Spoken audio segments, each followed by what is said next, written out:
Tadikonda MLA Shravan Kumar గారు మనతో ఉన్నారు. ఈ మహానాడు విశేషాలు వారితో మాట్లాడుతున్నారు. శ్రవణ్ గారు నమస్తే అండి. నమస్కారం. శ్రవణ్ గారు, రెండో రోజు భాగంగా తెలుగుదేశం పార్టీ మహానాడు కార్యక్రమంలో ఎన్నో తీర్మానాలను అయితే ప్రవేశపెట్టడం జరిగింది. ఈరోజు తెలుగుదేశం మరొక కీలకమైనటువంటి తీర్మానం చేయబోతుందని, నారా లోకేష్ గారికి తెలుగుదేశం పార్టీ వర్కింగ్ ప్రెసిడెంట్గా కీలకమైనటువంటి పదవి ఇవ్వబోతుందనేటువంటి ప్రచారం జరుగుతుంది. దాని మీద ఏమంటారు? ఇది కార్యకర్తల దగ్గర నుంచి, నాయకుల దగ్గర నుంచి, ఎమ్మెల్యేలు, క్రియాశీలకంగా ఉన్నవాళ్ళు, అలాగే పోలిట్ బ్యూరో సభ్యుల యొక్క ఆకాంక్షలాగా కనిపిస్తాం. ఎందుకంటే ఏ వక్త దాన్ని ప్రస్తావించినా, ఏ నాయకుడు దాని గురించి మాట్లాడినా కింద నుంచి అంటే క్రియాశీలకమైన కార్యకర్తలు, నాయకుల దగ్గర నుంచి పెద్ద ఎత్తున హర్షధ్వానాలు వినిపిస్తున్నాయి. అంటే దాని అర్థం ఇది అందరూ యాక్సెప్ట్ చేస్తున్న కార్యక్రమంలాగా కనిపిస్తుంది. ఖచ్చితంగా జరుగుతుంది. మేము గుంటూరు జిల్లా మహానాడు కార్యక్రమం పెట్టినప్పుడు అందులో ఒక తీర్మానం కూడా పెట్టాం. ఆ తీర్మానంలో కూడా స్పష్టంగా నారా లోకేష్ గారికి వర్కింగ్ ప్రెసిడెంట్ ఇవ్వాలి అని చెప్పి మేమందరం కూడా భావించి ఏకగ్రీవ తీర్మానం చేసి పంపించాం. సో అందరూ ఆమోదం కనిపిస్తుంది. దీనిలో అవకాశాలు ఉన్నాయి. ఓకే, అంటే ఈరోజు చివరికి ఖచ్చితంగా తెలుగుదేశం పార్టీ వర్కింగ్ ప్రెసిడెంట్గా నారా లోకేష్ గారిని ప్రకటించేటువంటి అవకాశం ఉందంటారా? ఉందనే మేము భావిస్తున్నాం. ఉంటే బాగుంటుందని కోరుకుంటున్నాం. ఓకే, ఈరోజు ఎన్నో తీర్మానాలను అయితే తెలుగుదేశం పార్టీ ప్రవేశపెట్టడం జరిగింది. అందులో భాగంగా ఒకటి, గత పాలకుల వల్ల ఆంధ్రప్రదేశ్ రాష్ట్రం అన్ని విధాలుగా నష్టపోయిందని, కాబట్టి రాష్ట్ర పునర్నిర్మాణానికి ఒక తీర్మానాన్ని ప్రవేశపెట్టారు. ఏంటి సార్ దాని ఉద్దేశం ఏంటి? గత 5 సంవత్సరాల్లో జగన్మోహన్ రెడ్డి గారి పరిపాలనలో విధ్వంసం జరిగింది.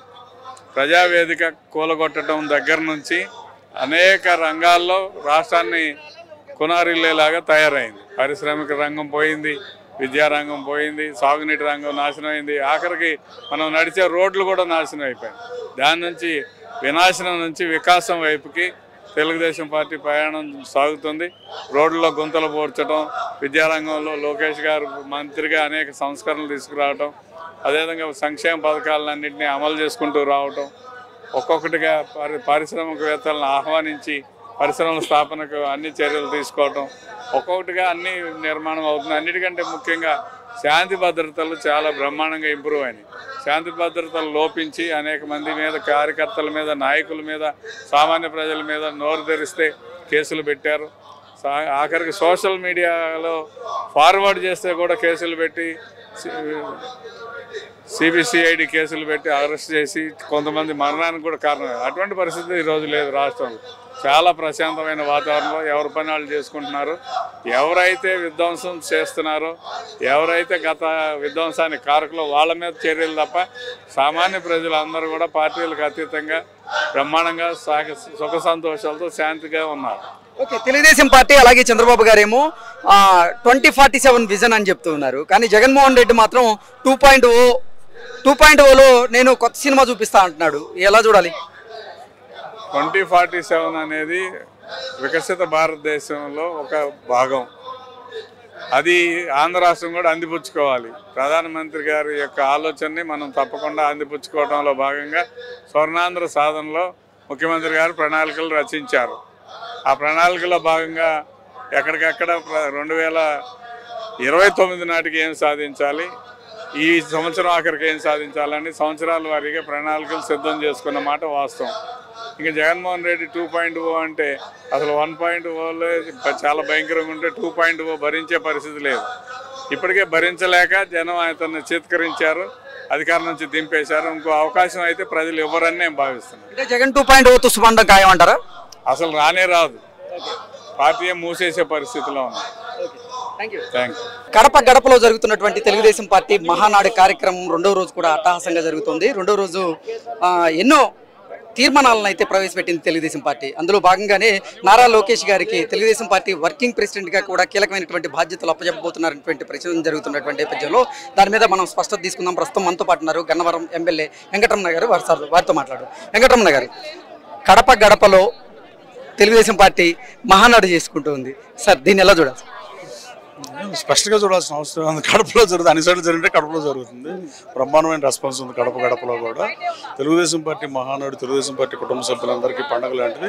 ఎప్పుడు రానంత మెజారిటీతో 5 సంవత్సరాలు నగ్గుబాటుకు గురై అమరావతిని మార్చేద్దామని చూసి చంద్రబాబు నాయుడు గారు అలకకు కారణం చంద్రబాబు నాయుడు గారు ఎప్పుడు 47 సంవత్సరాల రాజకీయ జీవితంలో అలగటమే చంద్రబాబుతో అలిగించి నేను గౌరవ సభ కాదు గౌరవ సభ అయితే నేను ఉన్నాను ఇక్కడ గౌరవ సభ అయినాక వస్తానని ఆయనతో శపథం చేపించి 53 రోజులు జైల్లో అక్రమంగా నిర్బంధించి ఆయన్ని అలా చేసిన పరిస్థితుల నుంచి అధికారుల దిశగా ఎప్పుడూ లేని రీతిలో అలాగే యువగళం పాదయాత్రతో లోకేష్ బాబు 3,000 కిలోమీటర్ల పైబడి నడిచి యువగళం పాదయాత్రలో 20 లక్షల మందికి ఉద్యోగ ఉపాధి అవకాశాలు కల్పిస్తానని ప్రామిస్ చేసి ఆ దిశగా పనిచేస్తున్న లోకేష్ బాబు కూడా ధన్యవాదాలు తెలియజేసిన అవసరం ఉంది. గన్నవరంలో అశోక్ లైలాండ్ మళ్ళీ వెనక్కి తెచ్చాం.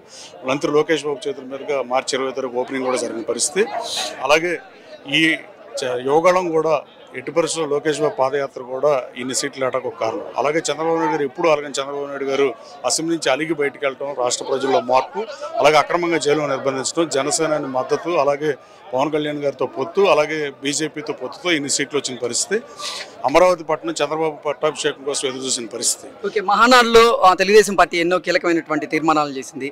ఈరోజు లోకేష్ గారికి ఒక కీలకమైనటువంటి పదవి కూడా దక్కబోతున్నట్లుగా ప్రచారం జరుగుతుంది. తెలుగుదేశం పార్టీ వర్కింగ్ ప్రెసిడెంట్గా తెలుగుదేశం పార్టీ నారా లోకేష్ గారిని ఎన్నుకోబోతున్నట్టుగా తెలుస్తుంది. దాని మీద ఏమంటారు సార్? అంటే జిల్లా పార్టీ తీర్మానం చేశారు. కృష్ణా జిల్లాలో కూడా తీర్మానం చేశాం మేము, గుంటూరు జిల్లాలో కూడా చేశారు. నరేంద్ర గారు ఇందాక వేదిక మీద చెప్పాడు. Let us see. డెఫినెట్గా ఆయన పదవిలో ఉన్నా లేకపోయినా వర్కింగ్ ప్రెసిడెంట్ కన్నా ఎక్కువ పనిచేస్తున్నాడని నా భావన. యువగళం పాదయాత్ర తర్వాత కానీ తను శాఖ కాకపోయినా 20 లక్షల మందికి ఉద్యోగ ఉపాధి అవకాశాలు కల్పిస్తానికి నిత్యం కంపెనీలతో సంప్రదింపులు కానీ ఎట్టి పరిస్థితుల్లో లోకేష్ బాబు చేస్తున్నాడు. వర్కింగ్ ప్రెసిడెంట్ ఇస్తారని నేను కూడా భావిస్తున్నాను. ఓకే సార్, తెలుగుదేశం పార్టీ ఏమో 2047 విజన్తో ఉంటే జగన్మోహన్ రెడ్డి 2.0 ఏంటో సినిమా చూపిస్తానని చెప్తున్నాడు. ఏంటి సార్ దీన్ని ఎలా చూడాలి? ఒకసారి చూపించారు కదా సినిమా, మళ్ళీ చూస్తారు. ఒక సినిమా మీరు చూసినా రెండోసారి చూస్తారా సినిమాని? నేనైనా మీరైనా సినిమా ఒకసారి చూస్తాం, రెండోసారి చూడం కదా అదే సినిమా మళ్ళీ వెళ్తామా? I don't think so. Thank you. Okay.